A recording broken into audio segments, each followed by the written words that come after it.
Hi everyone, it's me Boss Volen and welcome to my YouTube channel and may panibagong vlog na naman tayo. May panibago naman ako i-share sa inyo.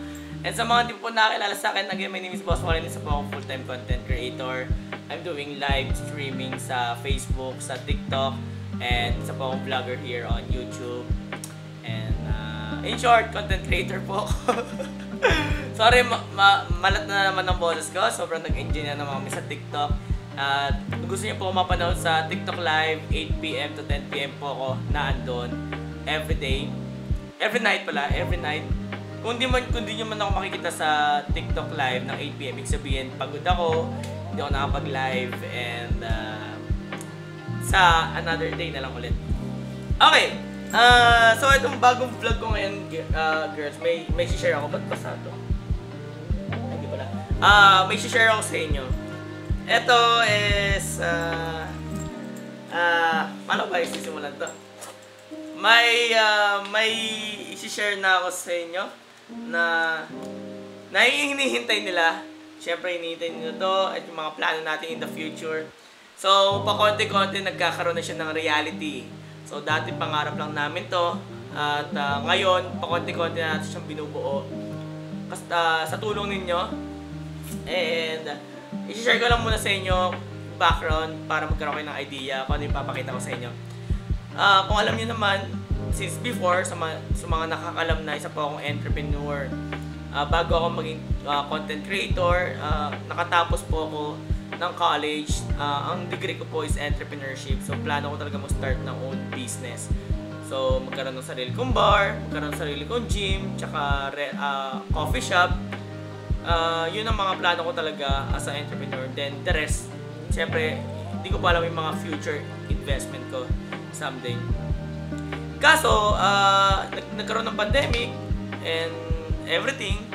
So, tumambay ako. So, tambay ako ng isang taon kasi 2020 yun. Wala naman akong ginagawa, kundi sa bahay lang. At, hindi ako makapag-start ng own business ko. Kasi nga, wala pa rin ng funds, wala akong pondo. Then, 2021, doon ako nag-start muna maging content creator para makapag-ipon. And sabi ko, sa susunod na lang ang business ko para makapag-ipon pa ako. Then ngayon, 4 years na akong content creator. Then, marami na tayong napapasayang tao, marami tayong supporters na. Then, I decided na makapag-start na pa konti-konti at ibuksan na natin yung idea ko na magkaroon ng sarili kong bar. So, ayan.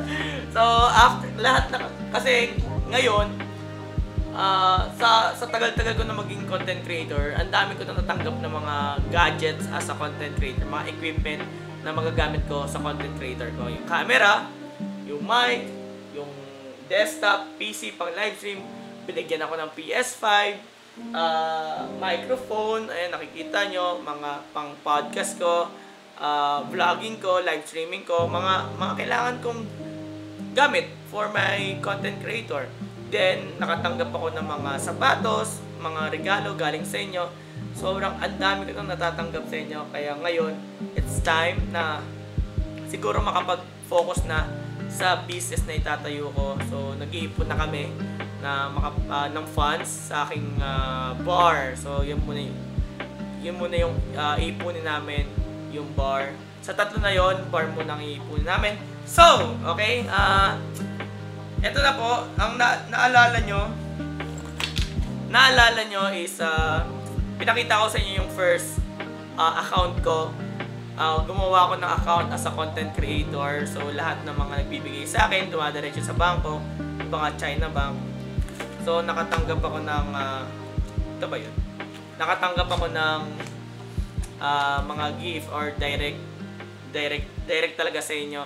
So, ito yung luma ko. Ito yung luma ko, active pa rin siya. Siyempre, ito yung mga, baka may yan. Active pa rin siya. So, nandito yung mga transaction. Nakikita nyo naman yung mga transaction. So, marami siyang transaction na ito. So ito yung mga ano ko, ito yung parang public account ko. So dito pumapasok lahat ng mga naiipon ko as a content creator kahit papaano. Then ito yung isa. Medyo ano kasi to eh. Medyo around ano to eh. Para siyang pinakagitna. Kasi meron siyang online checking ata yun. Pwede mo ma-check yung income mo kung may pumasok sa online. May website siya, tapos may passbook, then may checkbook, then meron siyang ATM. So yung pinakita ko sa inyo in previous vlog. Matagal na yun, halungkatin nyo na lang. Meron din siya ATM. Then, nag-open ulit ako. Ito yung luma. Nag-open po ulit ako ng isa pa. So, ito yung isa. Ito naman is for my bar. So, ito na po. Nagsisimula na po. Siyempre, may laman na to. Yung mga nag-ipon na kami. Sulat ko nga ito. Sulat natin. Bar. Ayan. Bar. Wait lang ah. Ayan. Ayan, laki ko nakikita nyo. Meron tayong bar. So, yan na po. At etong passbook na to is ano lang siya. Ito, passbook lang siya. Wala siyang ATM, wala siyang online. So, para hindi ako ma-tempt na maglabas dito. So, lahat ng mga extra ililink ko siya rito sa passbook. So, mag-iipon lang kami na mag-iipon hanggang ma-hit namin yung bar na funds na kailangan namin. Then, dito na po iikot yung pondo. So, tag nito. Basta, hiwalay. So, hiwalay sa mga personal account ko yung funds ng business. Ganun talaga yun, guys. Pag magbi-business kayo, hiwalay nyo po yung mga personal account nyo sa business na account. Kasi para hindi nyo magastos yung mga umiikot na pera sa business ninyo. Para yung mga kita, yung mga extra, yung mga bumalik sa inyo, mga ROI nyo sa business, may iikot nyo ulit sa bar, then ma-upgrade nyo yung bar ninyo or business ninyo, ganun. So, dalawa na yung account ko sa China Bank. At ito na po ang proof na nagsisimula na po kami mag-start ng aming ipon for my own bar na hinihintay talaga ng lahat na kailan mo itatayo yung bar mo, kailan kami makakapunta, kailan kami makakapag-party, ganyan.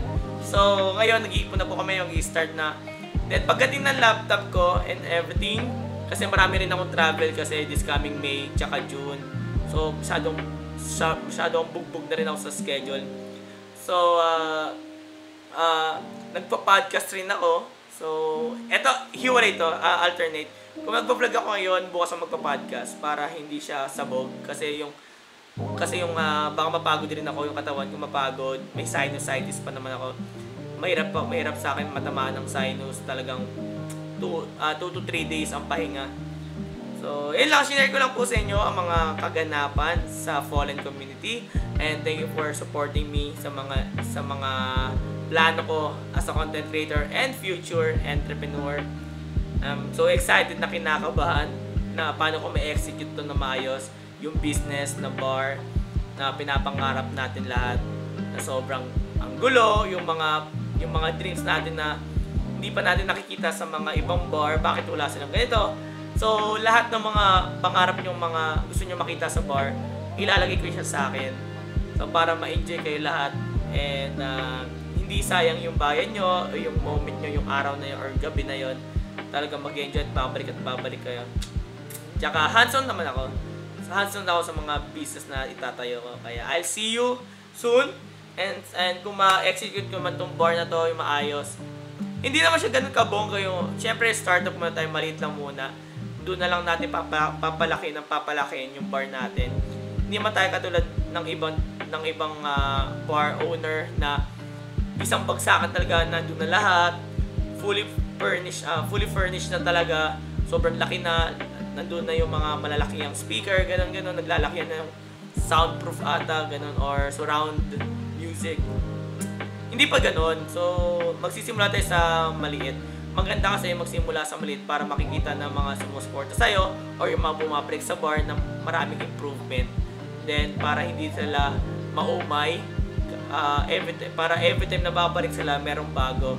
Kaya, ayun. So, ayun lang. So, thank you so much po. In-update ko lang po kayo sa aking another account na China Bank po. Mas ako sa China Bank.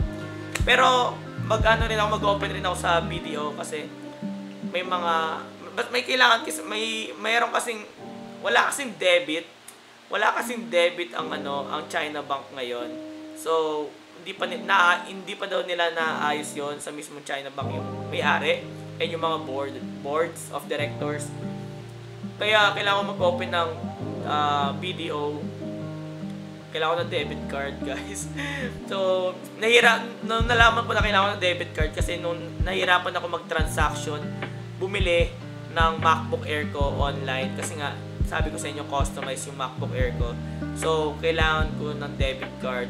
At the time wala akong debit card. So, ayoko na mangyari ulit for the future transaction ko na mga malalaki.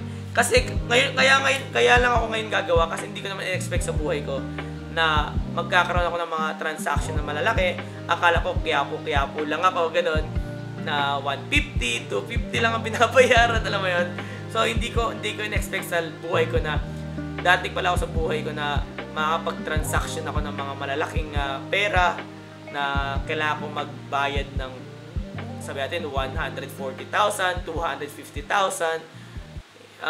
Ngayon, doon pala ako nag-aayos ng aking BDO na debit card. Kailangan ko yun for online transaction. Kaya, ayan. So, yun lang po yun. Thank you so much po sa pakikinig ninyo. At, again, my name is Boss Molen. Thank you for supporting me. I'm a content creator. And don't forget to follow me here on YouTube channel. At, I hope na nag-enjoy kayo sa mga videos ko. At, marami pa po akong i-share sa inyo and mga experiences. And follow me also on my podcast sa Spotify. Doon po ako nag-share sa inyo about me behind as a content creator, kung anong klaseng or meron akong personality. And I hope na maintindihan nyo ako or matatanggap nyo ako kung ano man yung maririnig nyo sa Spotify. Like what I said, I'm not a perfect man. Hindi ako perfect na tao. Meron din ako mga pros and cons. At meron din bakit sa akin, ganyan. Pero I hope na yun, pero okay naman, it's good thing naman kasi nga dun magbabalance yung personality mo. Hindi ka masyadong magmamataas, hindi ka masyadong ilulubsok na sa masyadong binabababa or minamaliit ng mga tao. So balance lang. Kaya nandun ako, meron akong kahinaan, meron akong pagmamalaki. Kaya yun lang. So thank you so much po again. Don't forget to follow me on my social media account sa Facebook.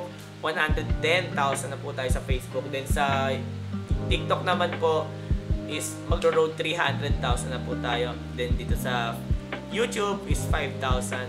So konti na lang to, mamamonetize na po ako. Konting watch hour na lang po. And sana huwag niyo po i-skip yung mga videos ko. I need your watch hour, everyone, sa mga nanonood man nito. Thank you so much. Yeah, I'll see you around and I'll see you soon. God bless everyone and yeah, bye-bye.